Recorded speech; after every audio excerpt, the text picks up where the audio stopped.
Hello folks, we're here at FishUSA in downtown Erie, Pennsylvania. My name is Steve Wascher.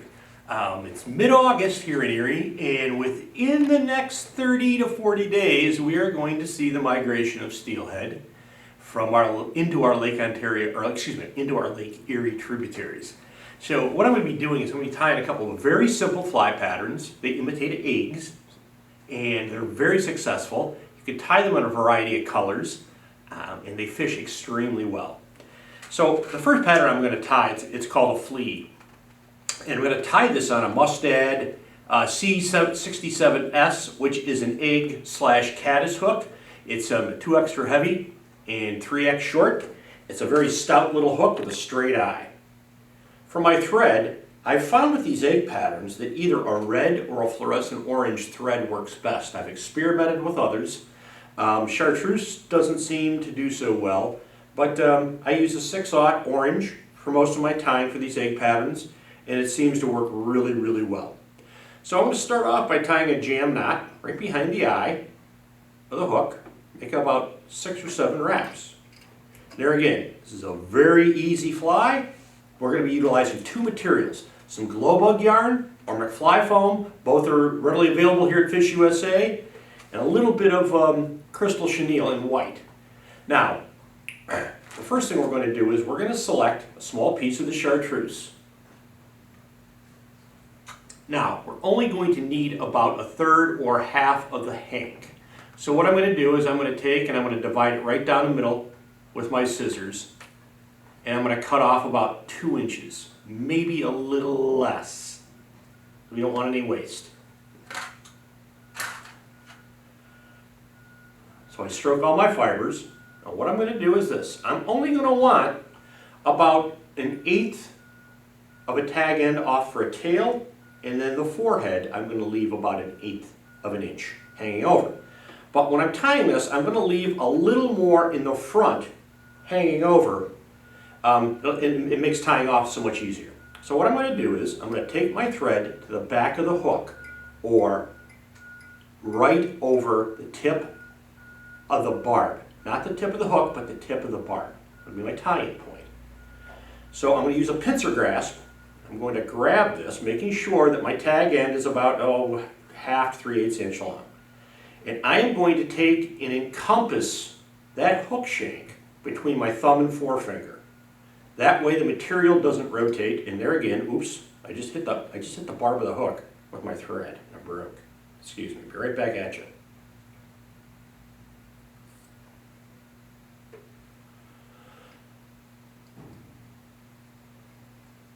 You don't want to use a real heavy thread on this. 70 denier, 6/0. Wouldn't go any higher than 140 denier. Okay, so back at you. So here we are, 3/8 for the tail end, and I'm encompassing both sides of the hook. And I make about 5 or 6 wraps in place. And I want to keep this material on top of the hook shank if I can. That way it doesn't roll underneath the hook shank. Take it back, right over the point of the barb. Now I'm going to advance this right up to the eye. Now keep in mind, I am going to be wrapping back as well. So I make about 4 or 5 wraps, and just a little space right here behind the eye so that we can use it as our tie-off point. Now I'm going to wrap back. All right. So there's your fore and after, your tail and your front end. Now we're going to be trimming that. So what I'm going to do next is, I'm going to take my chenille, and I'm going to throw a twist at you folks. I'm going to use the rotary feature of this vise, because I can, and it's just a learning mechanism for you folks. So what I'm going to do is I'm going to take my chenille, and I'm going to, there's a 2-thread cotton core. Actually, I think this is 3. No, it's 2. And I'm going to strip off, I'm going to pinch it really tight right here, and I'm going to come in with thumb and forefinger and pinch off those threads. So this is going to be my tie-in point. I tie in those 2 threads.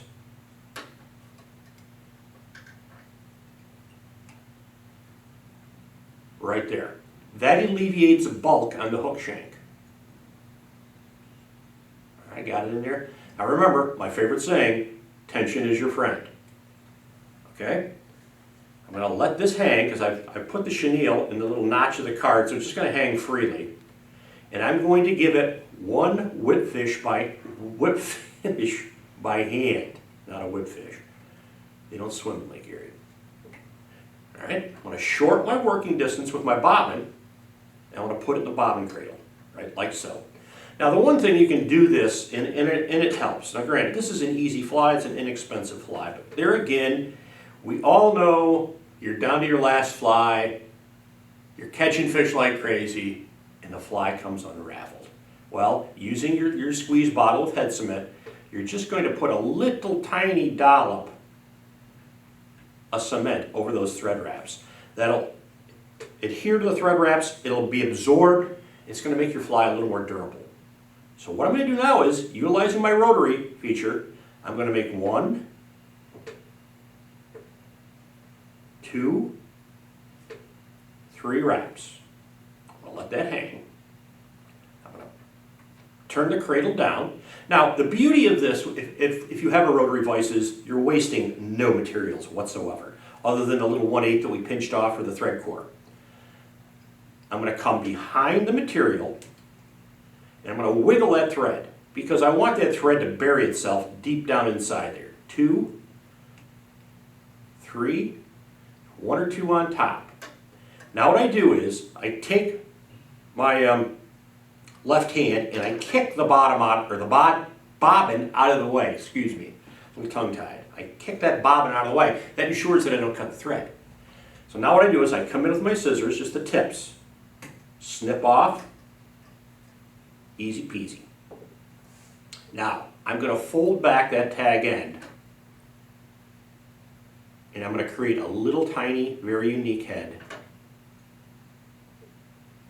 And you can either use your whip finish tool, you can do it by hand, or you can use a half hitch tool.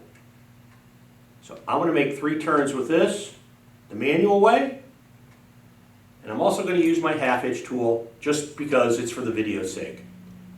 Come in, make 2 wraps around the half hitch tool, put it over the eye of the hook, slide it down, repeat the process.